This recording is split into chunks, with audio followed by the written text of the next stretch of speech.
Hello, hello, Unchained Faith family. Once again, to my channel, Unchained Faith, where we talk about everything, everything. Today, I am with you once again with Miss Sophia Romaine, who will be my guest tonight for part two of sharing her story. And also, we're going to be talking about a lot of other things right along with abuse. We'll be talking about different things as far as violence in marriages. And because we're both married women, we're going to talk about the violence and marital relationships. And that's what we're going to talk about a little bit today. We may touch a little bit of everything, but today that's our main focus on today. So I am your host, Chantel, and welcome once again. And say hi, Miss Sophia. Hello, everybody. All right. Here Thank again. you, everyone, once again. Hello, Sophia. Welcome to have you again back with me on my platform, where we're going to be talking about a variety of things, So last week we talked about S abuse, and we're going to use S abuse short for sexual abuse. We know we have very fickle platform here when it comes to YouTube. They will censor us if we're not using certain words appropriately. So that's why we're going to shorten some of the terms. So last week you talked about S abuse, and I know this time you want to start off with the triggers. How do we identify the triggers for S abuse? How do we identify triggers for S abuse? So in my case, when the trigger for me was when it was when a former friend of ours was being accused of it. And the trigger for me was seeing adults on social media call children liars, like the kids are lying, just really ignorant comments. And that's what set off my triggers. There's other triggers I have, like, if a male, like I had a trigger where a male neighbor of mine just looked at my daughter and was just like, wow, you're really beautiful. And it wasn't just that, it just was like, you're really beautiful. Like, he just kept saying it. And so that set my alarm off, and things like that. But it's when you start counseling, your counselor, your therapist, they usually are able to help you identify your triggers, and they give you resources or exercises to overcome them. Okay, good. So with triggers, oftentimes does triggers happen? Can anything remind a victim of what they've been through that can set them off and trigger? And also, how can that affect someone in a marital who is married and who has been as abused? What are some of the signs, and what are some of the things that happen to a married woman? Or even, well, you probably wouldn't know from a man perspective, but even as a married woman, like, can a married woman have triggers, and what can some of those triggers be for a married woman? So what are some of the things that can remind you? Can any environment remind you of those things? And if you're married, what happens as a married woman? I most definitely think a married woman can get triggers. Married, single, whatever. If it happened to you, and if it's a trauma that happened to you, then you can get triggers. But the therapist that you work with, if you have a therapist, I do recommend a therapist. They can help you overcome those triggers. So I can give you an example. A married woman may not allow the children between the married woman and her husband to be, seen like or watched by different family members, whether it's from her family or his family, because she might not trust certain individuals around her children. So I could say that has arisen in my own marriage. But my husband, he understands my past. So he gives me that leverage. He gives me full reign over the kid. Not full, but he allows me to make those certain decisions because he knows that it could help me be at ease with who's around my kids.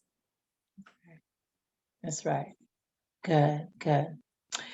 So I know last week I shared with you a little bit and I told you that I wanted to share with you, but you don't know, and many people do not know, but those that are close to me, they may know this already. And I wanted to share with you what happened to me as a young girl.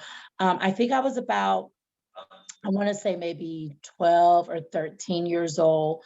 And this happened, of course, in the church, because I've been in the church all my life. I was raised in the church. I like to say that I was in my mother's belly, I was going to church. And so I was very involved in the church, very active in the church, even as a young girl. So when I was and I was very mature, growing up, I was very, very ladylike. I was just, you would think I was older, but you knew I was a child because, of course, your physique is different when you're younger than, and as you grow, into a woman, you become very well developed. Well, I think I was I want to say about 12 or 13. There was a man at the church who was very involved in the church. I don't know if he was an elder. I don't know what he was, but he did a lot of things at the church, holding prayers, would do part of the communion, serving for the communion. He did a lot of things, and he was a married man who had a stepdaughter also. And I remember he would make small talk. And like you said, the grooming, he would start the grooming. And after the grooming, he would try to get me by myself on the church ground. And then he would, start with small talk and then start to fondle with with my breast. And then he would, and every day it just became a little uneasy. So the grooming started first, and then he would start to make talks and things like that. And I believe he was probably the first guy that would do the scratch in the palm of the hand, because I was like, what is that? I didn't know what that was, but this is how it started. So his grooming started with the scratch in the palm of my hand, right? So I remember me telling my mom, and it was after maybe about 2 or 3 times I told my mother about it. And when I told my mom, she was furious. She was upset. She was not happy about it. And she took it straight to the pastor, took it straight to the church board. And he got upset with me. The guy was upset with me because I told on him. He got upset, and he was like, and he convinced the people and told the people, I'm just a child. He would never do such a thing. I'm misunderstanding. So for a very long time, I guess he did lead the people, he led the people to believe that I was young and I didn't understand what he was doing and that he would never do such a thing, right? So many years go by, but my mom stood firm. My mom was upset. My mom had nothing to say to him. My mom was upset about it. And that's when my mom was like, you don't let anybody touch you. No one at all. You don't let anyone touch you. So I remember many years have gone by. Many years have gone by. And one day it came out, he was having problems with his wife, and she blew up and she told the church that this same guy was touching her daughter, which was his stepdaughter. So it eventually came out. So nothing that is done in the dark Anything that's done in the dark, it must come into the light. And so after a while, he ended up stopped coming to the church. The wife ended up leaving him because he was doing the same exact thing to her daughter, and maybe even worse, because the daughter was living in the house. So I think there was even, I would like to say maybe there was some penetration there, but it became a big issue, is a big thing at the church. And my mom would, would be like, I'm kind of happy I stood up for my daughter. And so for after that, also when my daughter was about 3 and 4, because I remember last week you said that you were about 3 or 4 years old. I remember being a young mom. I was about 22, and my daughter, oh, maybe I was a little older. I was probably about 24 or 25, and my daughter was about 3 or 4 years old. And my daughter had, her father had this guy that would come over to the house, and her dad does productions and video productions, and this guy worked in the same business with him at a studio where they did video productions and stuff like that, right? And so he would come to the house, and I noticed that every time he would come to the house, he would go straight for my daughter. He would go straight for her, and he would always have her sit on his lap. And it was like, I'm like, so the first time it happened, I'm like, okay, I'm not thinking much of it. And then the second time it happened, I don't know, I was just getting this feeling, because he would have my daughter on his lap, and it was like he always wanted, it was like he was coming, it felt like he was just coming for my daughter. It was like he was coming over there for my daughter. So I remember one day I told her dad, I said, listen, I don't want so and so touching our daughter or holding her. Listen, I don't want him anywhere near her. If he's coming to the house to do business, he needs to come to the house and do business with you. I don't want my daughter anywhere near. So anytime he would come to the house, if I was in the kitchen cooking, whatever I was doing, I would stop, I would grab my daughter, I'll make sure that she's with me. One day he came to the house with a young woman. She was very beautiful. She looked very young. So I'm thinking she must be a woman because she dressed a little prerogative. But I kept telling his dad, there's something not right. Her dad, there's something not right about this guy. About him, and he kept telling me, "You're overthinking. You're overdoing it, and you're just being overprotective." Months go by, and sure enough, he calls me one day. He was out. He was like, "Hey, Chantal." I said, "Yes." He said, "You were right." I said, "What happened?" He said, "So and so is locked up now because he was caught funneling with a 5-year-old." And then he said, the young woman that came to our house with him, she was only 16. And this man was in his 20s, like late 20s. Okay. And he said, she was 16, and he was funneling with a 5-year-old girl. And so they locked him up and everything. He was in jail prison for a very long time. And then when they did let him out, he could not be around any school ground. He could not be around a church. He could not be around anywhere there was children in close proximity. So he could not be around. And this was his life. Now, this guy, I've heard that he currently lives,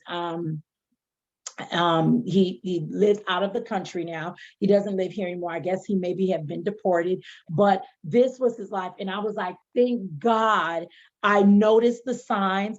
Thank God I watched out for my daughter. And this is what I encourage, parents to do. When you have children, you don't just trust everyone that comes. It could be an uncle, it could be a brother, it can be a man, anybody, it can even be a woman. You have to be careful. It could be the opposite sex of your child. Be careful when you have people around you, because they're very sneaky, and you never know who has that mentality that they just want to touch little children. Right. All right.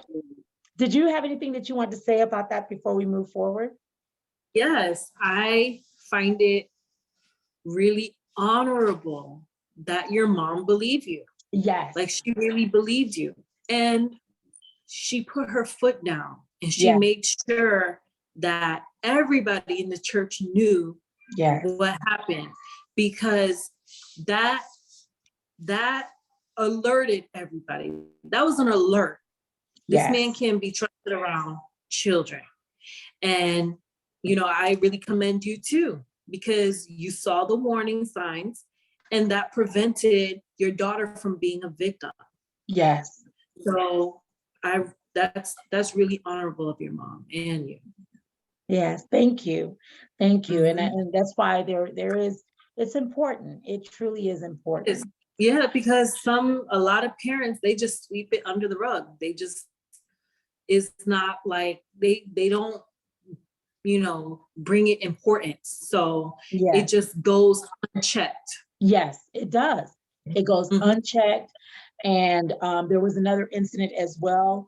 I was young at that time as well. And we had family members from my stepfather's side who was living with us.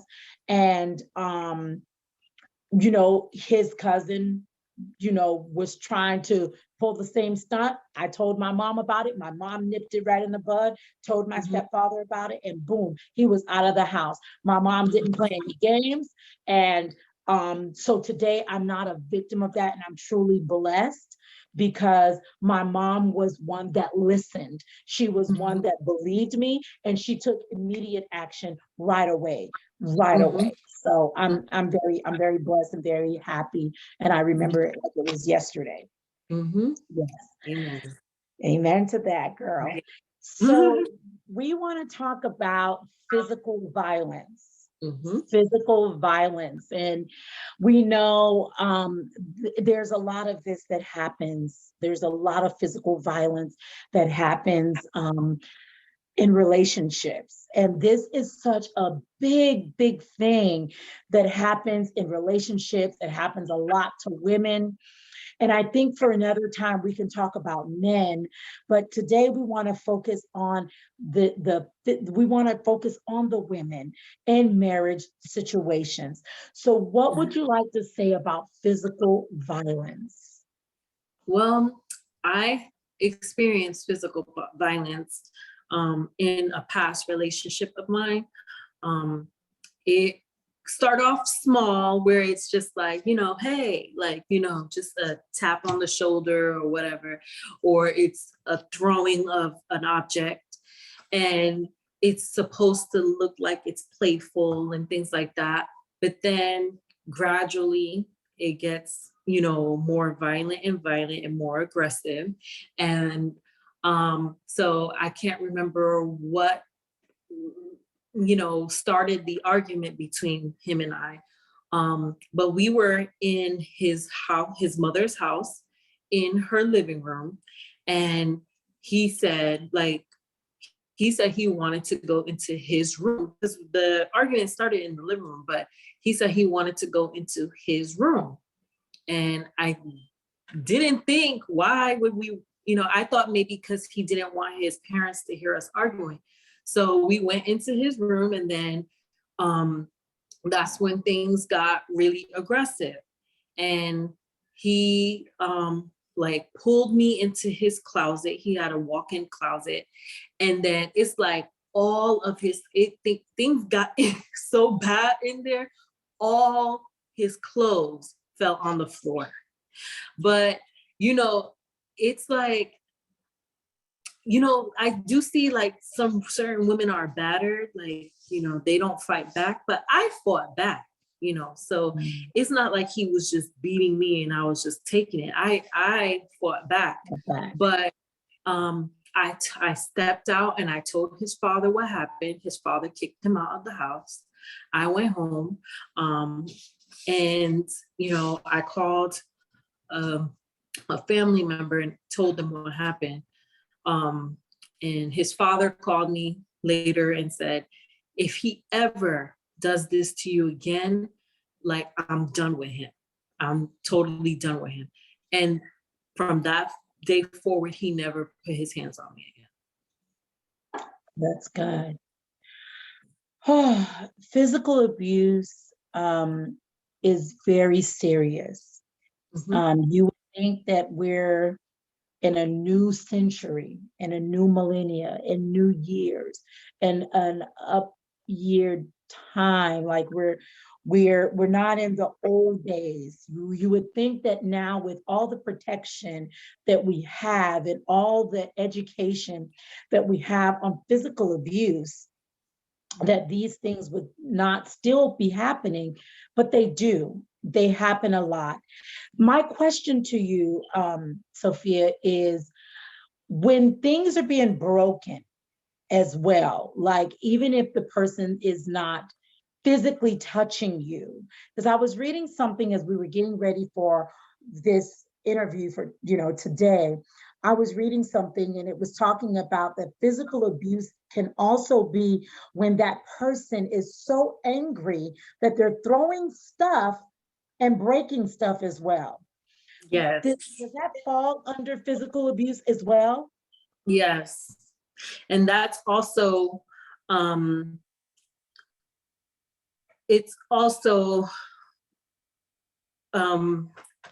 emotional abuse.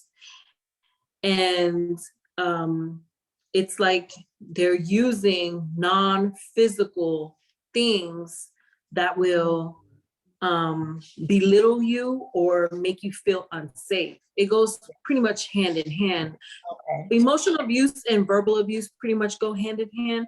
But yeah, if they're throwing things not at you, but around you, they're making you feel unsafe. They're using a physical object to do that. So that does fall under physical abuse. So when a woman is in a relationship or in a marriage where their spouse is throwing stuff and breaking stuff and they can't have a cordial conversation or talk about their issues, so that still falls under physical abuse, because a man can say, hey, I'm not even touching her, I'm just breaking stuff around her, but that, like you said, it causes emotional abuse, it causes a lot of different things, that psychological abuse, it causes a lot of those abuse, but that still falls under the category of physical abuse.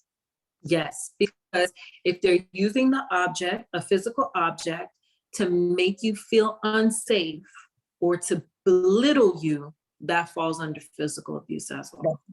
Okay.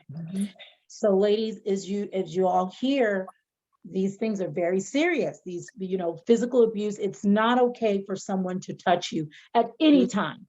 It's not okay. I know what it's like to be physical abuse. And for the sake of time, I won't talk about it today, but we will talk about it again. I know what it's like to be physically abused, and it can be a small touch on the face, on the arm, and it wasn't an unpleasant touch.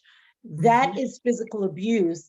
Even if they did it one time, it's physical abuse. So so imagine if they did it one time, it's physical abuse. So more than one time, it definitely falls underneath the physical abuse. If it makes you cry, if it's bruising you, making you hurt, messing with your self-esteem, these things are not okay at any given time, at any given time. What else would you like to say about that before we move on? I think if that occurs in your relationship, I think it's important to reach out to someone to let them know. It doesn't have to take, in that case, you're not being abused where someone can see that you're abused by bruises on your body. But if you let a family member, a close friend, someone you could trust know what's going on, that can correct that behavior. Okay. Or help you leave. All right, wonderful. Definitely you want to get help. Definitely you have to get help. It's very important. Don't ever stay, and don't think that it's love. Oftentimes we associate abuse with love. It is not love. I used to think that. I used to think that the more the person hurt me, I thought that it was love, but it wasn't. It's not love. It's not love. It's not okay. Anytime someone loves you, they're not going to want to hurt you. Okay. And they're not going to want to hurt you. So what can we say about um sexual violence. What can we say about sexual violence? Because I know that when you're married, I guess my question is, when you're married, is it okay for your husband to force you to be intimate with him? No, Is it okay for your husband to force you? It's not okay. It's not okay. no. And why is it not okay? So that kind of abuse takes place when it's forced or taken. And although you're married, we're still individuals. Yes. And if you do not want that type of contact, no is no. And no No. should be respected. Amen. And the way you said it was just like, that's it. There's not, you're like, that's it. And no is no, and no should be respected, and that's it. And that is That's just it. point blank, point final, finito. That's right. I mean, So it's self-explanatory. self-explanatory. So I think that when you have a healthy relationship, you have a healthy marriage, you desire to be intimate with Mhm. your spouse. It shouldn't be where there's a tug of war, right? There should be no Right. tug of war when I'm, with my spouse. And it doesn't matter if we're upset with each other, we just got into a disagreement or an argument. It should not be where I am being forced. It should be something pleasurable. And if there's true love there, you would never feel forced. So at any point of time, like Sophia said, at no time is it okay for you to be forced. I don't care if you're married or not. You should not be forced to um, to be intimate Right. with someone that you're married with, and Mhm. especially now.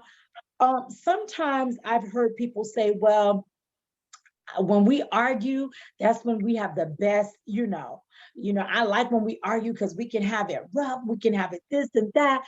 So is that something different, or is that like a psychological thing that a lot of people go through, where it's just their preference, where they feel like they have to be upset in order for them to be intimate, and then it's just, I don't know how to explain it. Do you understand what I'm saying?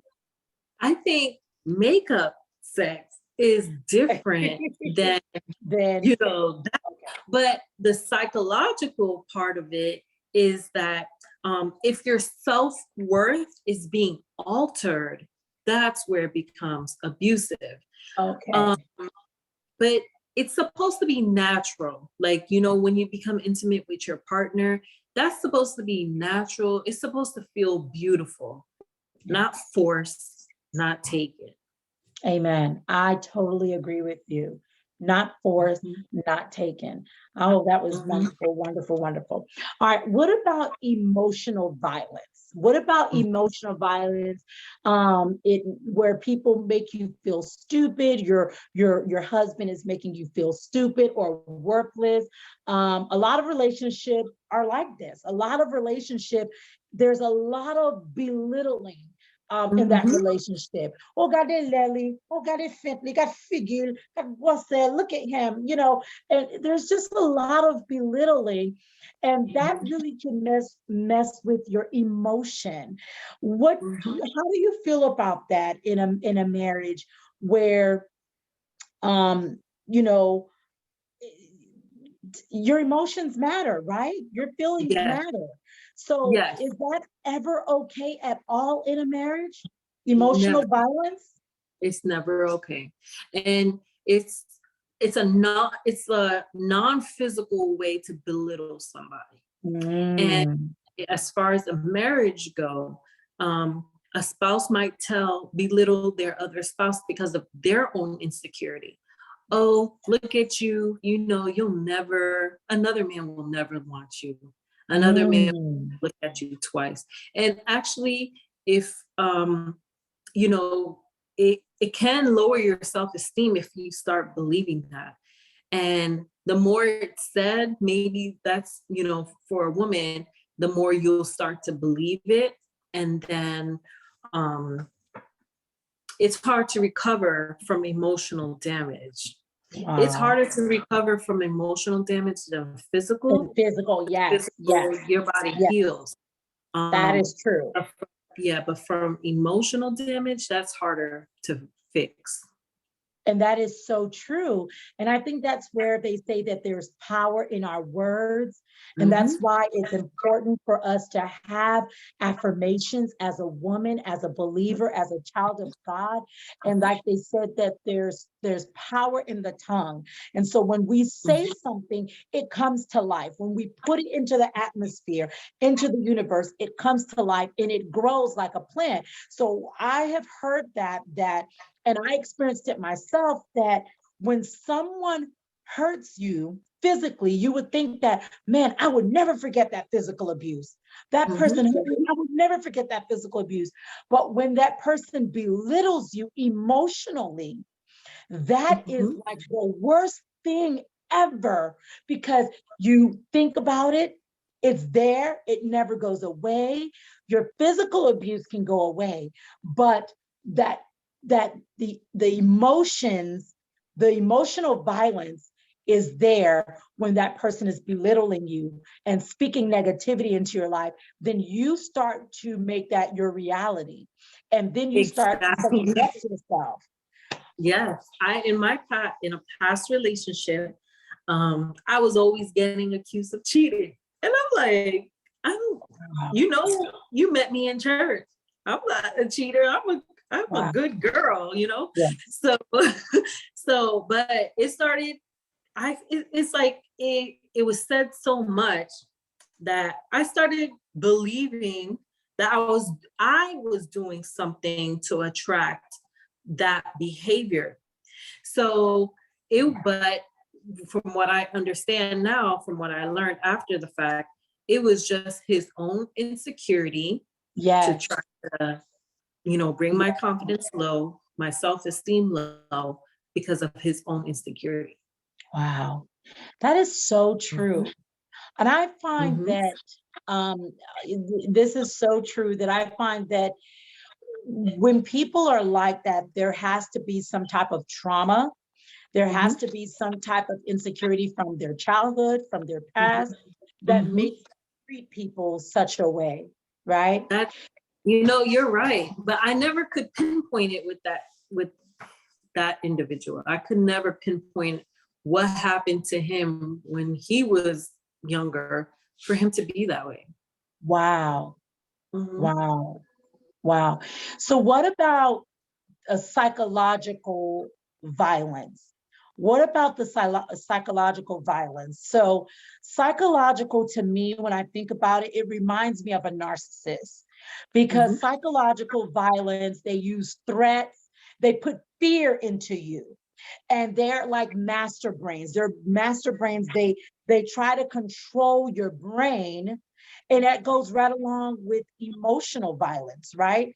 So for Mm-hmm. me, when I think about psychological violence, I think about someone, not only they use threats to put fear into you and to control you.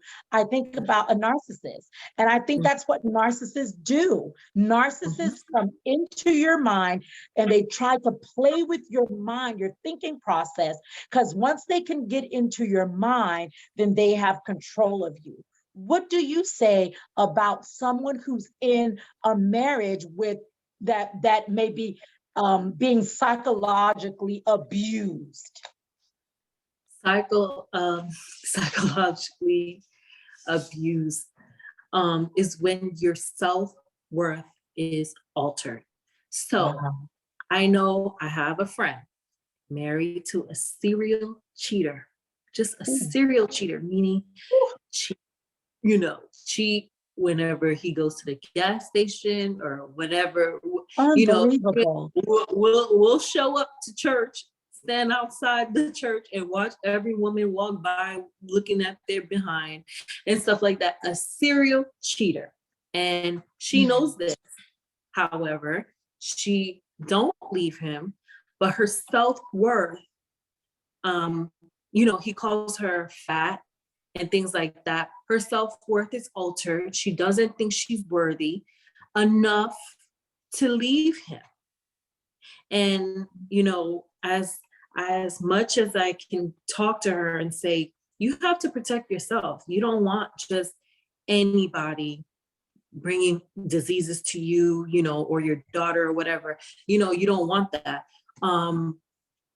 I try to help her think or believe that she is too good for that. She's not worth someone doing that to her. That is not love. That's That not is love not at all. No. And how serious is that? You know, sometimes a lot of women, they think that they're strong and they was Mhm. like, oh, I got this under control and he doesn't have control of me. And oftentimes when we're being underneath these violent men and violent relationships, we oftentimes that's in it don't see it. It's often the people that's outside that sees that something is wrong because we make excuses. We're used to it after all, right? So this man Yeah. belittles us, he hits on us, and all the while we're thinking that it's love, and all the while we're convincing ourselves that this person loves us. That's what we're doing. And then, you know, sometimes it's just too late. By the time that you realize that this person never did love you, you have been torn into pieces, and every self-worth that you ever thought about you has been destroyed. This narcissistic person that you were either married to or either in a relationship with has come and belittled you so much and took so much away from you that you're left with almost nothing, because this is what narcissistic like people do, not only physically, sexually, emotionally, not only psychologically, but next, we're going to talk about spiritual violence. But Mhm. they come into your life, they come to destroy, they come to steal, kill, and destroy, just like the devil, just like the Mhm. devil. Yep. And so when you have been psychologically drained from a relationship like this, what are some of the signs that can let us know truly, despite everything that we've been talking about, that this is not a healthy marriage, this is not a healthy relationship? What would be your most important advice for noticing these signs and saying this is not healthy before So we I get? think deep down, whoever the woman or man who's in that situation, they know deep down that it's not Wow. right. They Wow. know they know it. They know it deep down that this is not right. Okay, case in point, me. When I didn't, my parents are still, you know, married, like till this day. I never seen my father belittle my mom. I never seen him lift his hand on my mother. I knew Wow. that this wasn't normal. I knew better, but I just stayed in it because it was, you know, blind. Like love is Love blind. is Love blind. is, but it's also stupid. Love is, can be love is not stupid, but it can make you Be follow. stupid. Yes. Yeah. Like I say that when you're in a relationship and you fall in love with someone, it's a good, your heart is into it. But I say your brain needs to catch up with that too. You Wow. know, you don't want to be in a relationship where you're in love with someone and you just don't see the red flags.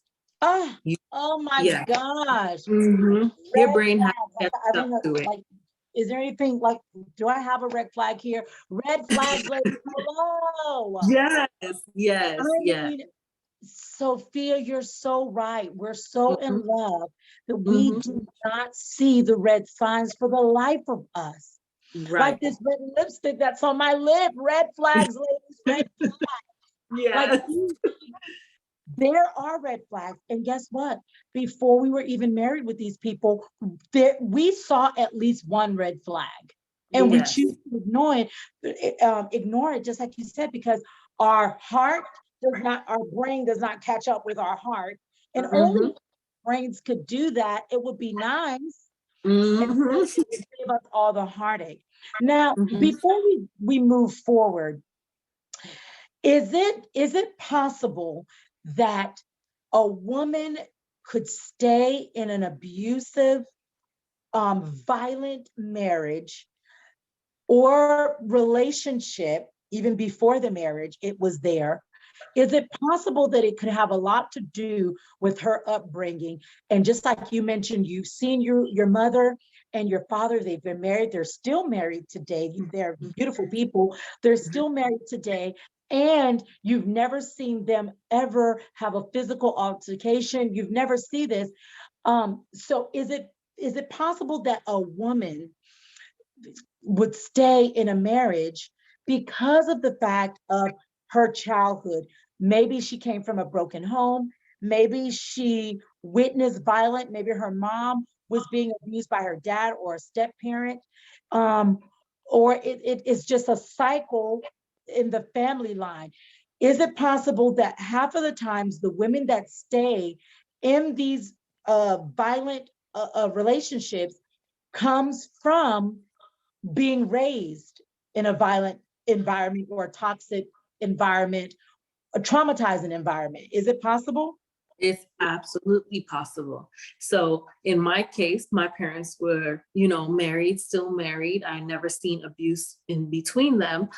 However, um, if I I can't say that I ever felt love from my father unless I gave it first. So, you know how Haitian parents, they don't tell you they love you and things like that. But when you're small and you're watching, Full House, and you see the characters, Yes, the fathers, the uncles telling the yes, little girls that they love them, they give them yes. hugs and things like that. I wanted that too. And I would get it only if I tell my dad, "Hey, daddy, I love you." Okay, I love Wow, you. wow, But I wow, wanted him to say it first, wow. and I didn't Wonderful. hear my dad say it first for Wow, maybe until maybe like a couple years ago. And I was shocked. He said wonderful, it over the wonderful. phone, and I was shocked. And I have a close relationship with my father, but it shocked me. I was on the phone, and I'm like dead air silence because I didn't know what was going on. Wow. But yeah, that's one a way that although I knew that abuse was not normal, I knew better. But it's like I didn't love myself enough to get out of it because I didn't know how a man should love me. Yes. Mhm. Oh my I gosh. knew, like I Gene, my husband, he's an awesome father. He tells the girls that he loved them, and he showed them that love too. And he showed them things um, that they can't get, or he shows them things that they can't get from a man. For That's example, right. if I'm saying it right, he buys them flowers. Okay. So if a man comes along and don't buy them flowers, they know that they should be treated better. Mhm. That's just an example. Yes. Hmm. That's really, really good. And Hmm. I like the fact that Gene does that, it's like, because when they grow up, they'll say, "Hey, my dad treated me this way. I am not settling for less. There I you am go. not going to settle for less." So There you that is go. wonderful. That's like a great example. That's a great example, great example. So these women, these girls will grow up to be young women and be adults, and they're going to be like, I'm not, no, I'm not, I'm not taking that. I'm not taking that because we had great role models. That's really, really good. And I Mhm. think that's another conversation for another day, is the environment, how important it is to have healthy environments for our children.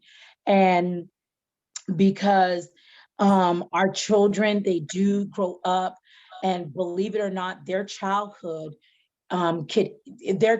makes their adulthood. Mhm. And that's so much that I can say about that. Oh my God, so much. Mhm. You and I have started a whole can of worms Yes. comes to relationship And I and, love and family. And so I think this part two will probably definitely, I don't know, maybe a part 10 or something. All right, so let's go into uh, spiritual abuse. Oh my God, spiritual abuse all the way around, not just in a marriage, Mhm. but oh my goodness. So, what I want to say about spiritual abuse is that spiritual abuse could be when someone uses, to me, right? When Mhm. someone uses um, religion Mhm. and uses spiritual religion and uses spiritual, how do you say that? Just Influence. spiritualism. I'm Mhm. sorry. Their spiritual influence. It's spiritual influence and Mhm. use religion to manipulate people. They use it to control or have power Ab- over people. Absolutely. And me, that is that is a big pet peeve for me, Mhm. because of what I have been through, experienced, and I am so happy that I experienced what I experienced because it made me a better person today. Mhm.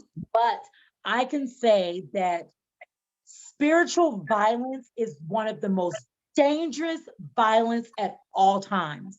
And Look what happened especially just for now. me, Mhm. in a marriage, if you have a spiritual violence, let me explain to you because Miss Sophia's definition of spiritual violence may be a little different from my spiritual violence. There are a lot of marriages and a lot of couples that I talk to often, because of what I've been through. I have become a mentor for a lot of young ladies. I have become a mentor in relationships, with friendships with women, men, and their and women being married. I have become somewhat of a counselor, only because of experience, life experience, right? And so for me, spiritual violence is the most dangerous Mhm. violence that there could ever be in a marriage, especially in a marriage. Why do I say that? Because oftentimes I feel like that spouse can use religion, use their denomination, their religion, their spirituality to break down someone and to control you and to manipulate you into doing what they want you to do because they want to use the Bible. Okay. They want to use the Bible to beat you and control you to make you feel as if you're inadequate. And this is not true. Not at all. Not at Mhm. all. You Mhm. can't do this. You can't do that. And you have to submit under me. Meanwhile, you're beating me up the head. Now, don't get me started. Oh my gosh. So I'm going to pause right there. And what you share with me, please, what your definition of spiritual abuse, spiritual violence. Spiritual abuse is um, um, someone who has a title, um, and they use it like a deacon, pastor, religious title. They use religion um, and their influence to try to take to control you or have power over you. And Yes. you know, I had an experience with that. There was a youth pastor who came and preached at my old church. He did a good sermon, and I went up to him the after service, and during his sermon, he was saying how he could file taxes and things like that. That's what God called him to do. So I allowed him to file my taxes, and then I was waiting for my deposit. My deposit came, but I have filed taxes before, and usually it'll say IRS. You know, when you do the direct deposit, it usually says IRS, but this time it was like lobby deposit. Yeah, on my bank. So I called my bank and I said, what happened here? And they said, it looks like you walked into the bank and made a deposit. I said, no, that's not right. So I called the IRS, and my refund was like 1,000 or two more than what I got.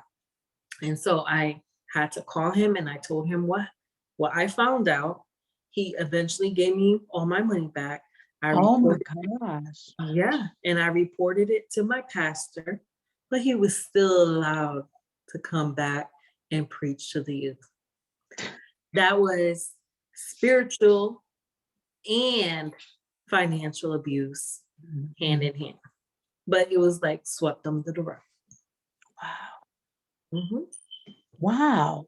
mhm, And Sophia, a lot of times now we see these leaders that are leading us. They're supposed to be our shepherd, right? We're the flock, they're the shepherd. They're leading us and they're supposed to help us connect and get closer to God, show us how to pray, show us how to walk, kind of help us in our faith walk with God. yeah, And a lot of these leaders have become very numb to foolishness. They allow the foolishness. They know when people are doing wrong. They even know when a man is being unfaithful in their marriage. They tell you to stay. They know when a lot of stuff is going on. This spiritual abuse is broad. It's very, very broad. When someone, you have a lot of leaders now that are telling you, even if your husband is beating upside your head and he's cheating on you with all the women that's in the church, you need to mhm, stay. You have no ground for divorce. mhm. That's I not what have it to says in the open up my body to someone who is cheating that can possibly bring me disease, that can possibly bring me these unwanted spirits that I don't want to have. And Bible. so oftentimes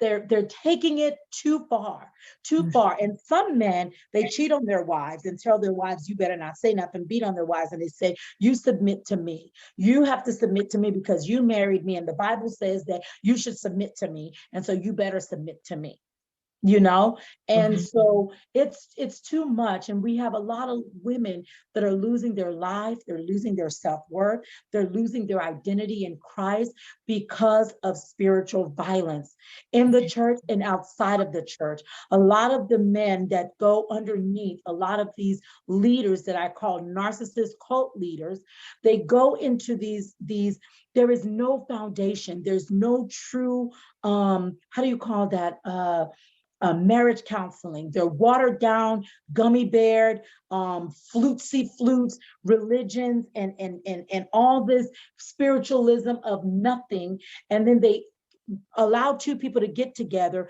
and these people are falling apart because there is no real teaching, there is no real showing people the importance of a marriage. And then before they can show you anything and use their common sense through life experiences, they go in the Bible and they beat you up with the Bible. Oh, a wife should obey, and a wife should do this, and a man should do this, and this and this. But all of this stuff they're beating you over the head with, they're not even um they're not even following it themselves, but they expect you to follow it. So you always say, mhm, somebody tell you to stay in a marriage, but if the shoe, if they were the one wearing the shoe, they wouldn't even stay in that relationship. mhm. What do you say about all of these abuse and all of this spiritual violence that they're bringing into the homes and coming from the church into the home and causing a lot of riffraff? What do you say about stuff like this? I say God is on the throne. God is on the throne. He may allow a prophet to rise to some degree. But once they start, once they start, you know, taking it to their head, and once Mm, they, you know, start acting foolish, God will put their judgment on them. that's Nothing right. in the dark, nothing that is happening in the dark, it always comes to light. So they're just fooling themselves, because we serve a huge God who controls Amen. everything. He sits on the throne. He sees everything we're doing. Nothing is in secret. So Yes. God is on the throne. You might be popular maybe for a year or two, but God's judgment falls, and you will learn not to mess with Oh, it. girl, let me give you snap, snap, snap. Everybody give snap, snap, snap, snap, snap, snap, snap. Girl, yes, yes. For he does not slumber, he does not sleep, he does not slumber. He sees everything, he knows everything, and he Mhm. is in control. And because God is in control, we must stay in prayer, stay connected to God, and let God lead us. Know that we cannot do anything on our own. We cannot do nothing, nothing, absolutely nothing on our own. I am so happy, Miss Romaine, that you are with me tonight. Mhm. What a very powerful, powerful, discussion that we had about violence, all sorts of violence. Oh my God, the Lord deliver us from violence, deliver us. And God is capable. He is capable. He is capable. Remember, people, that if if a man doesn't love himself, Mhm. if he doesn't know his self-worth as a man, he cannot love you, ladies. A Mhm. man who doesn't know their self-worth. And you may say, Chantel, what does self-worth look like for a man?